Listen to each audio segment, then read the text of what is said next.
Ok mes BG, il y a presque une semaine, Prime, le BG, a rempli l'Olympia en indé en tant que rappeur. Ça nous a fait penser à un truc, parce qu'il a commencé sa carrière sur le digital, sur le web, en tant que youtubeur FIFA avec des vidéos très marrantes d'ailleurs. Et ensuite il a transitionné vers le vlog pour ensuite terminer rappeur et réussir cet accomplissement. Ça nous a fait penser à un truc. Souvent les personnes qui ont créé leur carrière sur les réseaux sociaux évoluent. Du coup on s'est posé la question dans la rédaction, quelles sont les personnalités qu'on a vu évoluer, dont on a préféré les transformations. Par exemple de youtubeur à rappeur, à humoriste, à acteur. Du coup mes BG, quels sont les youtubeurs dont vous avez le plus apprécié l'évolution et la transformation? On va en parler ce matin. Babanks. Pour moi, celui qui a vraiment compris le système de comment ça marchait, c'est MrV, parce que justement il a commencé dans sa chambre, il a commencé à travailler avec Studio Bagel et Golden Moustache. C'était toujours sur YouTube. Il y a eu des films après qui sont sortis avec lui, donc du coup il est passé de youtubeur à acteur. Après il a décidé de se lancer dans la musique, il est devenu artiste indépendant aussi, tu vois. C'est beaucoup de changements, mais après d'un côté en fait je pense que qu'il saute sur les occasions, tu vois. Le truc c'est que je pense aussi qu'il profite justement de la notoriété qu'il a acquis pour justement se faire développer d'autres projets en fait, tu vois. Je pense pas qu'il y ait de mal à ce qu'un youtubeur fasse autre chose que des vidéos YouTube, tu vois. Moi j'ai un mec qui faisait des vidéos sur FIFA depuis FIFA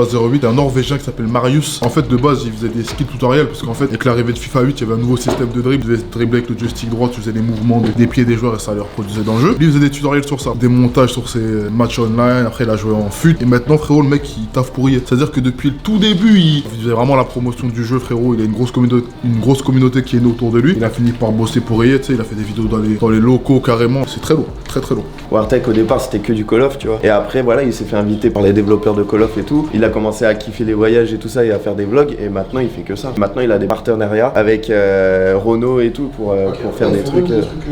Automobiles un peu. Ouais, il fait des trucs automobiles, il a écrit un livre. Il fait des trucs avec Apple aussi il me semble. Ah ouais? Ouais, avec Apple dans le Apple des champs. Là il change encore et il fait genre sneakers, tu vois. Il a sorti une vidéo, un All My Sneakers là. Moi j'ai envie de parler de Casey Neistat, donc c'est un youtubeur américain. De base c'est toujours un vlogueur. J'étais tombé sur sa chaîne il y a 4 ans, je crois qu'il avait 400 000 abonnés. Aujourd'hui il en a presque 10 millions. Donc en l'espace de 4-5 ans ce gars là il a explosé. Tout au départ c'est un mec de la télé, après il est arrivé sur YouTube. Il faisait des espèces de courts métrages, puis après il est passé au daily vlog. Et en fait dès qu'il a fait les daily vlogs, je crois qu'il en a fait genre tous les jours sur 2 ans.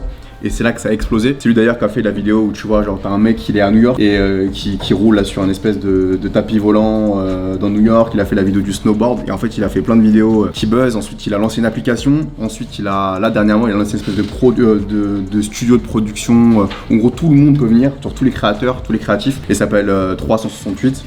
368 en anglais et il a bossé avec Samsung, il a bossé avec Nike et moi je trouve ça impressionnant de voir franchement c'est chaud. Après le mec déjà de base il avait de l'oseille donc il avait déjà un lifestyle en fait qui faisait que les gens allaient s'intéresser tu vois. Donc évidemment si tu fais des vlogs et gros tu vas à Franprix ou autre les gens s'intéressent pas, alors que quand tu vas déjeuner avec LeBron James ou autre évidemment là c'est plus intéressant tu vois. Et je pense Wartech c'est un peu ça non? Ouais mais après je crois qu'il a commencé les daily vlogs, il a pas commencé dès le départ tu vois. D'abord il faisait Call of et quand il a vraiment percé là il s'est lancé dans les daily vlogs donc il avait déjà amassé une certaine communauté et il avait déjà comme tu dis un lifestyle déjà aussi qui suivait tu vois. Mathieu Nebra qui a créé en 99 le site du Zéro et genre ça a évolué de ouf. Genre au départ c'était le délire c'était quoi? C'était genre il en avait marre de pas trouver des cours pour débutants et du coup il a créé son site où il a écrit lui-même ses cours etc.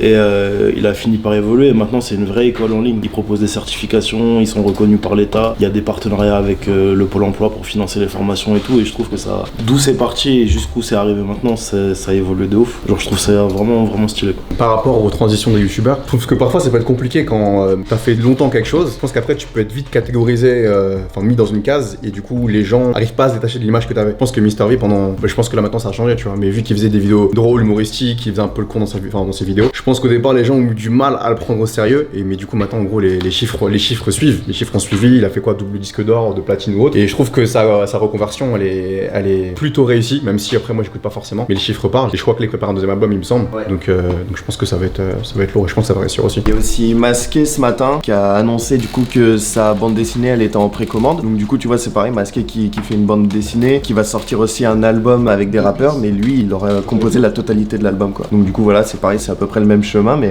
moi je trouve ça cool. T'as aussi le Rire Jaune qui faisait des vidéos humoristiques comme MrV et là aussi pareil qui a créé une BD et je crois maintenant qu'il est vendu à la Fnac et tout. D'ailleurs le mec kiffe de base le New York du Japon. Je trouve ça grave stylé de base faire des vidéos sur ce sujet là et de finir par créer un manga. Enfin, c'est comme si tu comme Masqué tu fais des vidéos sur le son et finalement tu finis par faire des prods et tout, tu vois, c'est grave d'art. Je pense qu'on peut le considérer comme une évolution et comme une. En tout cas, il y a un personnage qui s'est grave bien servi de sa notoriété pour faire autre chose et quelque chose de super cool, c'est Jérôme Jarre. Il faisait des vidéos YouTube, c'est ça au départ. Et genre là, maintenant, il fait que des actions humanitaires et tout, et il se sert de sa popularité, genre, pour faire tout ça. Et ça, par contre, ouais, c'est vraiment comme tournant, c'est peut-être pas là où on l'attendait. Et je pense qu'il va continuer à bien le faire. Donc, grand chapeau à lui. Tu vois, par exemple, quand t'es youtubeur, je sais pas, youtubeur jeux vidéo, je sais pas quoi, et tu te mets au rap, les gens ils vont te tailler de ouf, peut-être au début. Tu sais, c'est un risque que tu prends, tu vois. Mais là, je pense que Jérôme Jarre, c'est celui qui a le plus pris de risques dans le changement de carrière, tu vois. Que là, il se tape carrément contre des, entre guillemets, des organisations qui sont hyper balèzes, tu vois. Et je pense que en plus du fait que, genre, l'audience, elle puisse, entre guillemets, mal le recevoir, il y a aussi des infrastructures qui peuvent mal le recevoir et se mettre contre lui, tu vois. Et je trouve, pour moi, c'est la meilleure transition, lui, en tout cas. Moi, j'ai pas vraiment d'exemple, mais je pense que la transition, elle est pas difficile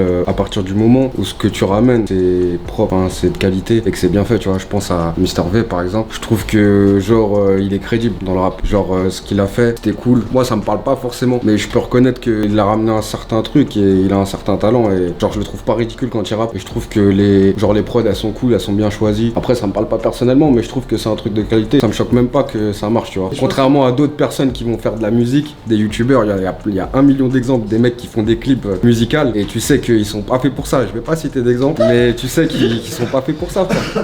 Gros, je pense que ce qui a marché avec Mr V, c'est que souvent les rappeurs ils jouent un rôle. Et Mr V, ce qu'il a rappé, c'est ce qu'il est, tu vois. Ce qui fait, il y a pas eu de clip où genre, tu sais, il est dans un gros 4x4, il fait genre, ouais, je suis blindé d'argent, tout ça. Il a rappé le même truc avec ses potes habillés comme d'habitude, tu vois. Tortoise a bossé sur l'album, ça veut dire, il aurait pu faire genre, ouais, je fais tout seul et je m'entoure pas pour bien faire le projet. Ça sent qu'il a genre, soit créé une équipe, soit il a travaillé sérieusement dessus, tu vois. Et le produit, c'est pour ça qu'il est comme ça, tu vois. Pour moi, genre, quand les mecs ils s'impliquent vraiment, comme Prime l'a fait, tu vois, genre, tu peux genre faire un concert et tu peux faire l'Olympia, tu vois. Mais en gros, tu t'impliques vraiment dans tout ce que tu fais, même que tu sois bon ou pas. Je pense que tellement tu taffes, bah les résultats ils sont là, tu vois. Et le problème, c'est que certains utilisent leur notoriété juste pour sortir des sons ou pour lâcher des projets, des BD et tout, mais ils taffent pas vraiment sur le second projet, tu vois. Ils utilisent juste la notoriété pour que ça fonctionne. Et c'est pour ça que des fois, on voit des projets qui sont nuls, tu vois. J'ai entendu parler de quelques Viners là, mon oreille a entendu ça, tu vois. Et je peux pas m'empêcher de parler de Willem, parce que Willem, c'est quand même le Viner. Il faisait des vines avec le poulet, et c'est celui qui s'est développé le plus. Il a commencé à faire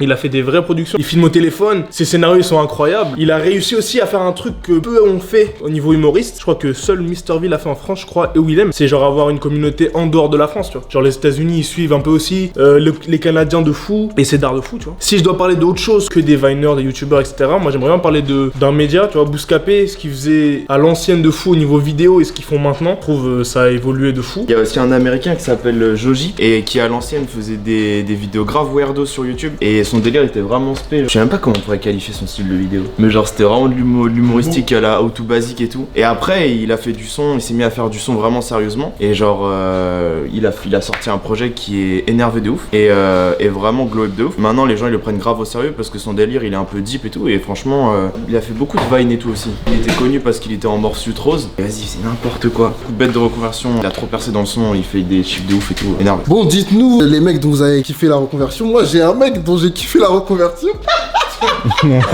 Puis ouais, Seven, ancien Viner, je vais vous mettre ses vines les plus célèbres dans la vidéo. Il y a celui de la brosse à dents, pistolet avec Prime d'ailleurs. Il était même dans On est prêt à tirer avec Anis. Bref, dites-nous les mecs du digital qui ont réussi leur meilleure transition.